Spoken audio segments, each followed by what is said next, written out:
Campaign को गौरव मिश्रा जो कि बीजेपी के प्रवक्ता हैं और नवीन उपाध्याय जो कि वरिष्ठ पत्रकार हैं, दोनों मेरे साथ जुड़ चुके हैं। बहुत बहुत स्वागत आप दोनों का। सबसे पहले गौरव मिश्रा जी, आपके पास में आऊंगी। एक बड़ी जीत यहां पर बीजेपी की जिस तरह से हुई है, जाहिर सी बात है खुशी की तो बात उसके लिए है, लेकिन दोनों जो दल थे उनकी तरफ से कहा जा रहा था कि हम जीतेंगे। महायुति अपना दावा कर रही थी, महाविकास अघाड़ी अपना दावा कर रही थी, लेकिन बीजेपी को जिस तरह की जीत मिलती है, किसको जाता है उसका श्रेय? क्या कहेंगे इस पर आप? जी हाँ, बिल्कुल। ये ऐतिहासिक जीत है, अकल्पनीय जीत है, अप्रत्याशित जीत है, ऐसा लग रहा है। लेकिन इस जीत की पटकथा, इसकी बुनियाद हरियाणा के चुनाव ने ही रख दी थी। और जिस तरह से विपक्ष विभाजनकारी, विघटनकारी विषयों को लेकर पूरे देश में कैंपेन चला रहा था और तुष्टीकरण की राजनीति को खुले रूप से लोकतंत्र के बाजार में एक बिसात फेंक रहा था, जनता इस बात को भांप गई भली भांति। और बटेंगे तो कटेंगे, एक है तो सेफ है।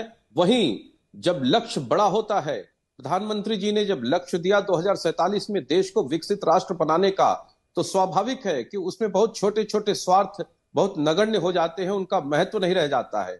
इसलिए हमारी जो वहां के सहयोगी दल थे, जो सहयोगी दल रहे हैं, शिंदे जी की पार्टी, अजीत दादा पवार की पार्टी, इतने बेहतरीन सूझबूझ के साथ, समन्वय के साथ चुनाव में उतरे और man to man marking, seat to seat marking, किस तरीके से अपनी शक्ति को संयोजित करके जनता के बीच में जाया जाए। वहीं 2.5 साल से चली हुई सरकार ने योजनाओं का जिस तरह से निरूपण किया है और गरीब से गरीब जनता तक पहुंची है वो योजनाएं, उनको लाभ मिला है, ये भरोसा, ये विश्वास भारतीय जनता पार्टी के गठबंधन के साथ ही रहा है और उसी पर मोहर वहां की जनता ने लगाया है। और इस विश्वास के साथ कि महाराष्ट्र देश का आर्थिक इंजन है, देश की आर्थिक राजधानी वहां है, इसलिए यदि वो इन लोगों के हाथ में चला जाता है जो लुटेरे प्रवृत्ति के हैं, जो भ्रष्टाचार के प्रवृत्ति के हैं, जिन्होंने जहां सरकार बनाई वहां का खजाना ही खाली हो गया, वहां आए दिन किसी को सैलरी नहीं मिल रही है,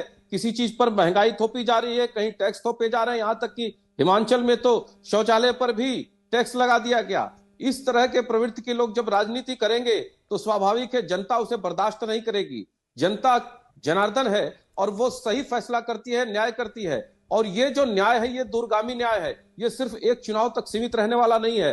और हमें पूर्ण विश्वास है कि हमारा गठबंधन महाराष्ट्र को एक नई ऊंचाइयों तक ले जाएगा और 2047 के विकसित राष्ट्र के स्वप्न को साकार भी करने में महत्वपूर्ण भूमिका निभाएगा। नवीन जी, आपको क्या लगता है